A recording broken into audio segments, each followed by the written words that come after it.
The new Superman movie has given us a live-action adaptation of a few different characters, but there's one character specifically that a lot of people are hyped about. That character is Michael Holt, Mr. Terrific, who is usually considered the third smartest character behind Lex Luthor and Bruce Wayne in the DC universe. Since there's so many people loving Mr. Terrific on the big screen, now's the opportunity to tell you the origins of the character. But in order to get into the origins of Michael Holt, Mr. Terrific, we actually need to talk a little bit about his predecessor. Yes, there was a Mr. Terrific before the one you see on the big screen and a lot of people know today. And that character's name is Terry Sloane. Terry Sloane was introduced back in 1942 in Sensation Comics #1. Terry Sloane basically had everything in life you could ever want. I mean, he was extremely smart, he was extremely athletic. As he grew up, he had plenty of trophies, he had all the accolades, he had all the money. He was bored. He completed life, basically. But now that he completed life, he got so bored he didn't know what to do with himself. Suppose everything in life came too easily for you: success, wealth, and the admiration of others.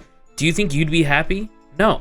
We enjoy only the things we strive and achieve after great struggle. And what we see is Terry actually driving, and he starts thinking about taking his own life at a bridge because that's the only life experience he has yet to accomplish. And as he heads to the bridge, he actually sees a woman also trying to take her own life, and she jumps off the bridge.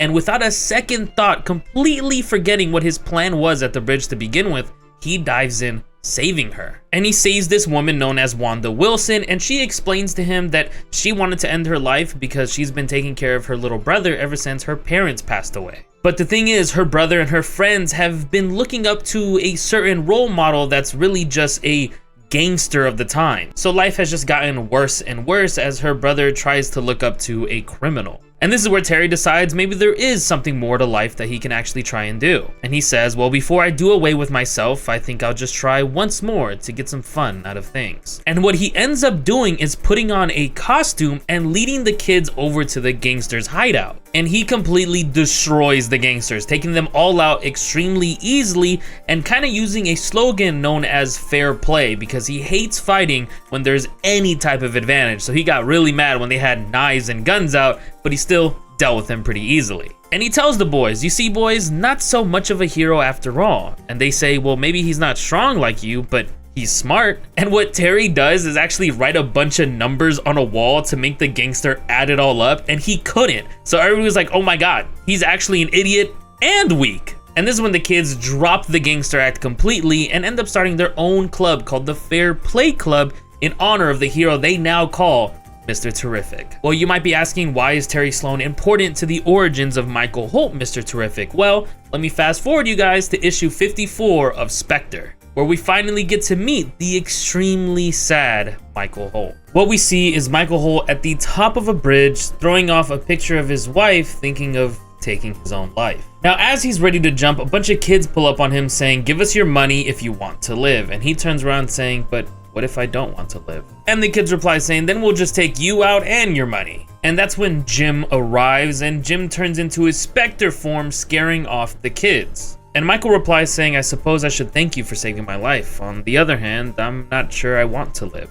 I guess I'm lucky you came by. And Spectre replies with, it was not luck, Michael Holt. I was drawn by your thoughts. Self-murder is still murder, and murder is the province of the Spectre. And now this is where we start to understand Michael Holt as a character. He explains that my wife is dead. Car accident just tore her out of my life with no warning.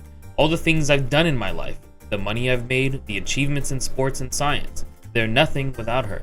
I don't know why I should live. And Spectre tells him that you remind me of someone I used to know, an acquaintance. And he tells him about Terry Sloane and tells him how he had all the money in the world and everything he could have wanted, but was bored, and he thought about doing what Michael was about to do. And instead, he had a bit of a change of heart. Mainly because a bunch of kids were trying to imitate gangsters, heroes of their day, and Terry felt like he had something he could do now. And he explains how Terry decided to become Mr. Terrific and become a proper role model for these kids and not look up to the gangsters of their time. And he tells Michael that Terry was also part of the Justice Society of America. Now this is where the Spectre decides to tell a story of Terry, well, the last story of Terry, technically. He explains there's an annual meetup of the Justice Society of America and the Justice League, and they meet up, they hang out, they get together, and of course, Mr. Terrific Terry Sloane was there. But Terry wasn't there just for fun. He had some suspicions of a traitor, and it ended up actually costing his life. Now, I won't go too in-depth on that Terry Sloane storyline because this video would be way too freaking long,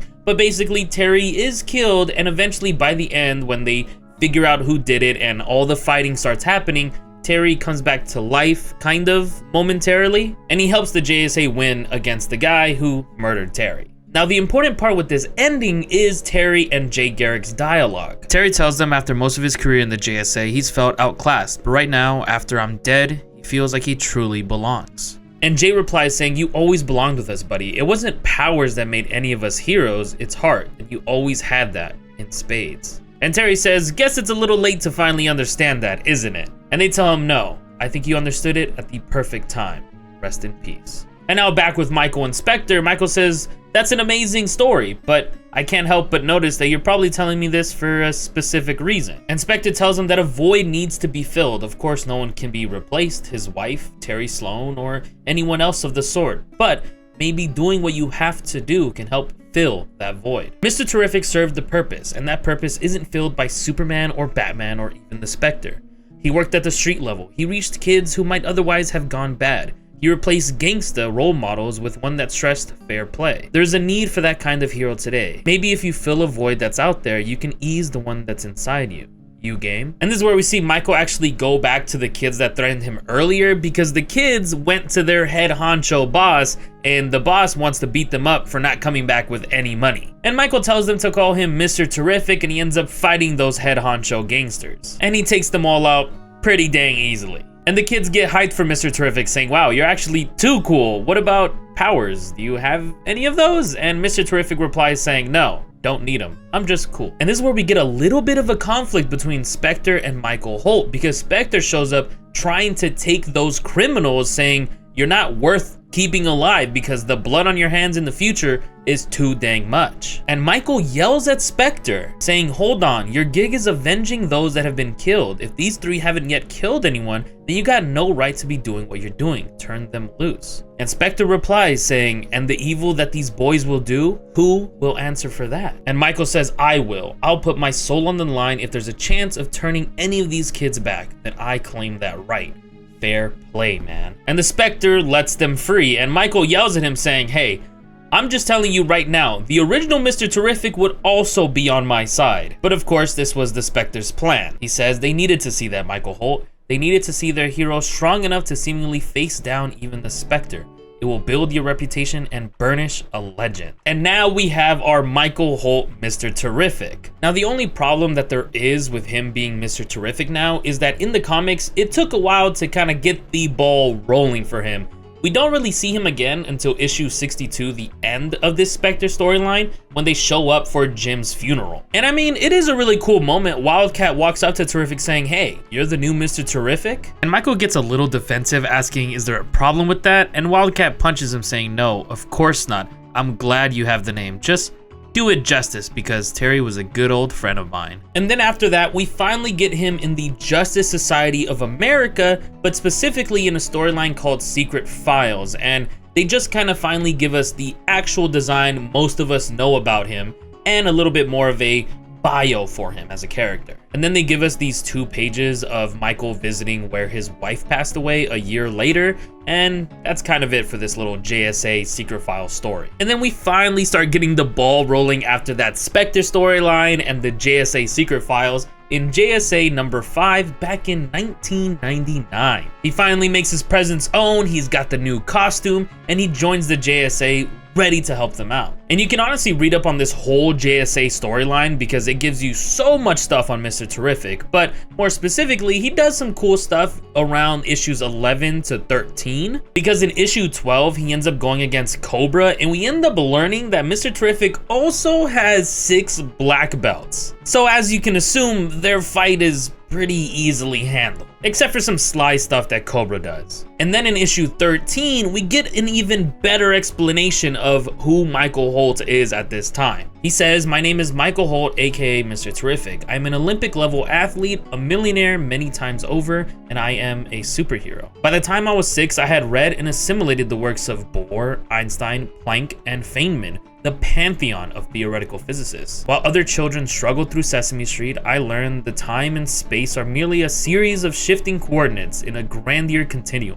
They are relative to the observer. Just giving us a tease of how smart Mr. Terrific really freaking is, because he is regarded as usually the 3rd smartest character in DC, behind Lex and Bruce Wayne. But I'm getting a little bit ahead of myself. There is one thing I want to mention with the JSA storyline. Mr. Terrific becomes such a capable and smart character that by issue 27 of JSA, they actually vote him in as the new chairman for the JSA, which makes this moment even funnier because he didn't put his name in at all for this, but they voted him anyways. So it just kind of doubles down even more of the idea that you don't have to have powers to be a superhero. And now I just want to mention something about him being the 3rd smartest character from a storyline called Heroes in Crisis. Now in this storyline, we see that a bunch of superheroes have a confessional just to kind of air their grievances out. And even Mr. Terrific has a confession. He says, "When you lap the field in a race for a while, you look like you're behind. So it seems to people from the outside you're in, let's say 3rd place. When in fact, you're just biding your time until you lap them again." So we can see that he does have a bit of an internal battle with where he's kind of tier listed in the DC universe, which is really interesting to see. Now I do want to mention a few more like accolades and things you can read up on for Mr. Terrific, because all these things would make this video hours long. So one of those things is he ends up having his own team called the Terrifics, and they're basically DC's Fantastic Four. This team consisted of Mr. Terrific, Metamorpho, Phantom Girl, and Plastic Man. So you had the brains of Reed Richards with Mr. Terrific, but you had the powers of Reed with Plastic Man, but like the personality of Johnny in Plastic Man, and then Phantom Girl gave the Sue Storm type vibes, and then Metamorpho was basically their thing. And what this team did was basically just go around the multiverse and just deal with a bunch of different threats. And it's honestly a really good run. You just get so much more out of Mr. Terrific and this amazing 4-man team. There are a couple more characters that are added in this storyline later, but either way, it's a really fun, goofy storyline and 100% worth the read. I might just do a video on them alone. And now of course there's some solo stuff for Mr. Terrific. He actually has a full solo run during New 52. It's not a super long series, it's only 8 issues, but it's a fun one. You get to see Mr. Terrific on his one-on-ones, showing his intelligence, his fighting skills, and honestly some really cool stuff with his T-spheres. And the last thing I'll leave you guys off with is Mr. Terrific currently has an ongoing solo run called Mr. Terrific Year 1. And I think it's only about 2 issues in out of the 6, but it's basically a modern retelling of his origins, which is honestly really exciting because one of the things that they did end up changing over the years is that he didn't lose just his wife, he lost his wife and unborn child. So a lot more levels to Mr. Terrific's backstory is heading into this new era, and I'm really excited to see how this 6-issue story goes. But now you know the origins and a little bit more of the history of Michael Holt, Mr. Terrific, and some things you might want to read up on. Of course, if you enjoyed the video, leave a like, comment, and subscribe, and let me know down below what other stories or characters you would like me to cover. Also, I do stream over on Twitch almost every single day on NerdCG. Right now, we're trying to push for Twitch partner as best we can before TwitchCon, so I'd appreciate you guys coming on over there. But of course, see you guys in the next one. Peace out.